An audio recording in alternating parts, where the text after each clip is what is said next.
राधे राधे दोस्तों, मैं आचार्य पंडित Gangadhar Shastri YouTube channel ज्योतिष गंगा में आपका स्वागत करता हूं।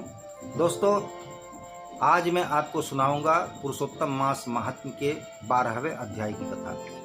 इसे आप अपने मित्रों को अवश्य से शेयर करें, अपने दोस्तों को भी शेयर करें और पुण्य के भागी बनें। तो सुनते हैं 12वें अध्याय की कथा। यं प्रव्रजन्तमनुपेतमपेत कृत्यं द्वैपायनो विरह कातरया जुहाव पुत्रेति तन्मयतया तर्वोऽभिनेदुः तं सर्वभूतहृदयं मुनिमानतोऽस्मि। वंशी विभूषितकरा नवनीरदाभा पीताम्बरादरुणबिम्बफलाधरोष्ठात् पूर्णेन्दुसुन्दरमुखादरविन्दनेत्रात् कृष्णात् परं किमपि तत्त्वमहं न जाने। गुरुर्ब्रह्मा गुरुर्विष्णु गुरुर्देव महेश्वर गुरुः साक्षात् परब्रह्म तस्मै श्री गुरवे नमः। बोलिए श्री कृष्ण भगवान की जय, वृंदावन बिहारी लाल की जय, कृष्णचंद्र भगवान की जय, पुरुषोत्तम मास की जय। कथा द्वादशोऽध्याय। श्रुत नारदवाच शितिकण्ठे गते नाथ बलबालाकीं करोच्छुचा तन्मे वद विनीताय शुश्रूषा धर्मसिद्धये। श्रीनारायणवाच एवमेव पुरा पृष्टः श्रीकृष्णः पाण्डुसूनुना यदुवाच वचो राज्ञे तन्मे निगदतः शृणु। श्रीकृष्णोवाच एवं गते शिवे राजन् सा बाला विगतप्रभा निःश्वास परमाभीता साश्रुनेत्रा कृशोदरी। नारद जी ने प्रश्न किया फिर कि हे नाथ, जब भगवान शिव जी चले गए तब उस पवित्र बाला ने क्या किया, सो मुझ विनम्र व्यक्ति को सेवा धर्म की सिद्धि के लिए बताइए। श्री नारायण जी ने उत्तर दिया कि इसी प्रकार का प्रश्न युधिष्ठिर ने श्री कृष्ण जी से किया था और उसका उत्तर जो राजा युधिष्ठिर को उन्होंने दिया था उसे मैं कह रहा हूँ, आप सुनिए। श्री कृष्ण जी बोले कि हे राजन, शिव जी जब इस प्रकार चले गए तब उस बाला का मुंह उतर गया, वह लंबी लंबी सांस लेने लगी, उसको बड़ा डर समा गया और वह पतली कमर वाली कन्या आंखों से आंसू बहाकर रोने लगी। अंतःकरण की उठी हुई आग की लपट से उस कुमारी का सारा अंग जलने लगा। उस तपस्विनी कन्या की अवस्था वैसी हो गई जैसी किसी लता के वनाग्नि से पत्ते जल गए हों। दुख और ईर्ष्या को सहन करते करते उसे बहुत दिन बीत गए। काल प्रभु ने उस तपस्विनी को धर दबोचा, जैसे चूहे के बिल में घुसकर सर्प उसे सहसा दबोच लेता है, उसी प्रकार काल बलि ने उस तपस्विनी को अपना शिकार बना लिया। जैसे वर्षा ऋतु में बादलों से गिरे हुए आकाश में कड़कड़ाहट के साथ बिजली चमककर उसी में समा जाती है, वैसे ही तपस्या से जले हुए पाप वाली वह कन्या अपने आश्रम में मर गई। उसी समय धार्मिक राजा यज्ञसेन विपुल सामग्रियों के साथ एक महान यज्ञ कर रहे थे। उन्हीं राजा के यज्ञ कुंड से स्वर्ण के समान लावण्यमयी एक कन्या का प्रादुर्भाव हुआ, जो आगे चलकर महाराज द्रुपद की कन्या के नाम से विश्वविख्यात हुई।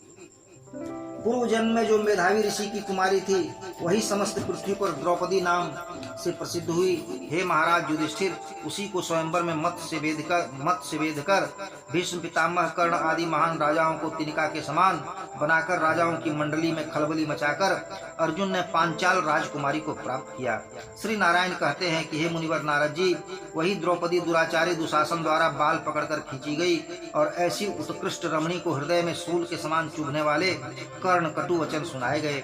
श्री कृष्ण जी कहते हैं कि हे राजन युधिष्ठिर, पुरुषोत्तम मास की अवहेलना करने के कारण मैंने पहले उसकी उपेक्षा कर दी, किंतु जब अत्यंत स्नेह के साथ बारंबार मेरे नाम का उच्चारण करने लगी कि हे दामोदर, हे दया सिंधु, हे कृष्ण, हे कृष्ण, हे जगतपते, हे नाथ, हे रमानाथ, हे केशव, क्लेशनाशन, मेरी न कोई माता न पिता है, न भाई न बंधु है, न सखियां है, न बहन है, न भांजे है, न कोई इष्टदेव है, न कोई प्राणनाथ है। हे हृषिकेश, आप ही एकमात्र मेरे सर्वस्व है। हे गोविंद, हे गोपिकानाथ, हे दीनबंधु, हे दया सिंधु, हे प्रभु, दुशासन मेरा अपमान कर रहा है, क्या आप इसे नहीं जान रहे हैं?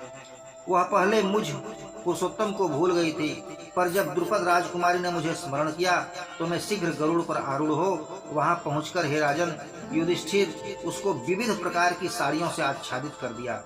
जो सदा मुझसे स्नेह करती थी, जिसके प्राण मेरे अधीन थे, जो मेरी अत्यंत परायणा थी, जो मुझे अत्यंत प्यारी थी, जो पतिव्रता थी, जो मेरी सखी थी, जो मेरे प्राणों के तुल्य थी, ऐसी द्रौपदी की भी पुरुषोत्तम की अवहेलना करने के कारण मैंने उपेक्षा कर दी। यह समझ लीजिए कि पुरुषोत्तम को नगण्य मानने वालों का मैं पतन कर देता हूँ। यह पुरुषोत्तम मास तो मुनियों और देवताओं से भी सेवनीय है।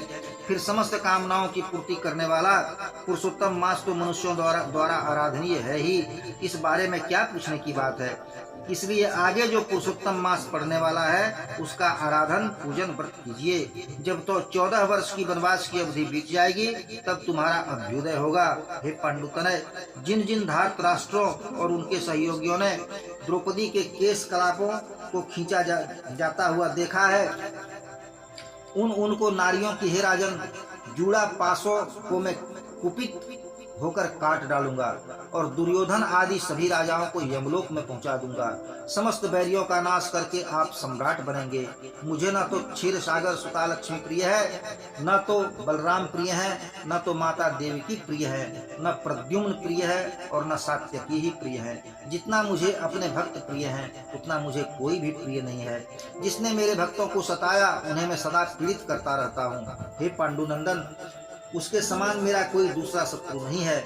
उसके दंड देने का फल वाले जमराज हैं, क्योंकि ऐसे दंडनीय अपराधी व्यक्ति की ओर आंख उठाकर भी मैं देखना नहीं चाहता। श्री नारायण बोले कि मधु दैत्य के वध करता भगवान श्री कृष्ण द्रौपदी और 5 पांडवों को सांत्वना देकर कुशस्थली द्वारका जाने की इच्छा से कहने लगे कि हे राजन, अब मैं अपने विरह में विकल द्वारिकापुरी जा रहा हूँ, क्योंकि वहाँ हमारे पिता महाभाग्यशाली वसुदेव जी, मेरे ज्येष्ठ भ्राता बलदेव जी, मेरी जननी देवी जानकी, गद सांब आदि याहुक, उग्रसेन आदि यादव लोग और रुक्मिणी, सत्यभामा, मित्र वृंदा आदि धर्मपत्नियां, ये सब हमारे आगमन की प्रतीक्षा में टकटकी लगाकर देख रहे हैं। मेरे दर्शन की उत्कंठा में मेरे ऊपर ही उनके चित्त लगे हुए हैं। श्री नारायण जी कहते हैं कि देवाधिदेव श्री कृष्ण जी की यह बात सुनकर और उनके जाने का अभिप्राय समझकर 5 पांडव किसी प्रकार अपने को संभालते हुए गदगद कंठ से कहने लगे कि हे जनार्दन, जिस प्रकार जलचर प्राणियों का जल ही जीवन है, उसी प्रकार आप ही हम लोगों के एकमात्र जीवन स्वरूप है। परंतु थोड़े ही दिनों में हम लोगों को आपका दर्शन हो। पांडवों के नाथ एकमात्र श्री कृष्ण ही हैं और तीनों लोकों में कोई दूसरा नहीं है। इस प्रकार सब लोग मुंह पर कहते हैं, इसलिए हम लोगों की सदा रक्षा करते रहे। हे जगदीश्वर, भले हैं या बुरे हैं, हम लोग आपके ही हैं, इस बात को भूलिएगा नहीं। हमारे चित्त रूपी भवनों का जीवन आपके कमल रूपी चरणों के अधीन है। आप ही हमारे जीवनाधार हैं, इसलिए बार बार हमारी यही प्रार्थना है। इस तरह 5 पांडव बार बार कहते हुए उनके पीछे चलने लगे। तब यदुकुल श्रेष्ठ श्री कृष्ण जी उनको समझा बुझाकर लौटाकर उनके प्रेम में मग्न होकर धीरे धीरे रथ पर बैठ गए और द्वारिकापुरी की ओर रवाना हो गए। श्री नारायण जी बोले कि भगवान द्वारकानाथ के द्वारकापुरी चले जाने के बाद राजा युधिष्ठिर अपने छोटे भाइयों के साथ व्रत नियम तप करते हुए तीर्थ यात्रा करने लगे। हे ब्रह्मपुत्र नारद, भगवान के प्रिय पुरुषोत्तम मास में चित्त लगाकर और विश्वक्सेन श्री कृष्ण जी की बात की सुधि करके अपने छोटे भाइयों तथा कृष्णा द्रौपदी से युधिष्ठिर कहने लगे, हाँ, हमने पुरुषोत्तम मास का कितना उच्च महात्म्य सुना। इस प्रकार पुरुषोत्तम की आराधना के बिना मानवों को किस प्रकार सुख मिल सकता है। इस भारतवर्ष में वही व्यक्ति धन्य है, वही पूजनीय है और वही श्रेष्ठ है जो विविध विधान के साथ पुरुषोत्तम भगवान की पूजा करते हैं। इस तरह समस्त तीर्थों की यात्रा करते करते पुरुषोत्तम मास आ गया और 5 पांडवों ने विधि विधान के साथ पुरुषोत्तम मास का व्रत किया। पुरुषोत्तम मास के बीतने पर उनके 14 वर्ष के वनवास की अवधि समाप्त हो गई। हे नारद, भगवान श्री कृष्ण की कृपा से उन्हें अतुल निष्कंटक भारतवर्ष का राज्य मिल गया। पूर्व काल में सूर्य वंश में उत्पन्न राजा दृढ़धनवा पुरुषोत्तम मास की आराधना करके विपुल लक्ष्मी, पुत्र पौत्र का सुख और अनेक प्रकार के भोगों को भोग कर भगवान के उस गोलोक धाम में गए जो योगियों को भी दुर्लभ है। हे मुनिराज नारद जी, इस पुरुषोत्तम मास के अतुल महात्म्य का वर्णन करने में करोड़ों कल्प का समय मिलने पर भी मैं समर्थ नहीं हूँ। सूत जी कहते हैं कि हे मुनिवरों, यद्यपि महर्षि कृष्ण द्वैपायन व्यास जी से मैंने पुरुषोत्तम मास का महात्म्य सुना है, तथापि वर्णन करने में असमर्थ इन पुरुषोत्तम मास के संपूर्ण महात्म को या तो स्वयं नारायण जी ही जानते हैं अथवा वैकुंठ धाम के निवासी हरि भगवान ही जानते हैं। ब्रह्मादि देवता गोलोकनाथ श्री कृष्ण के सिंहासन को नमस्कार करते हैं, फिर भी वे पुरुषोत्तम मास के महात्म को नहीं जानते, तो फिर मनुष्य इसे कैसे जान सकता है। श्री बृहन्नारदी पुराणे पुरुषोत्तम मास महात्म्य श्री नारद संवादे पुरुषोत्तम तो पदेशो नाम 12। प्रेम से बोलिए वृंदावन बिहारी लाल की जय, श्री कृष्णचंद्र भगवान की जय, विष्णु भगवान की जय।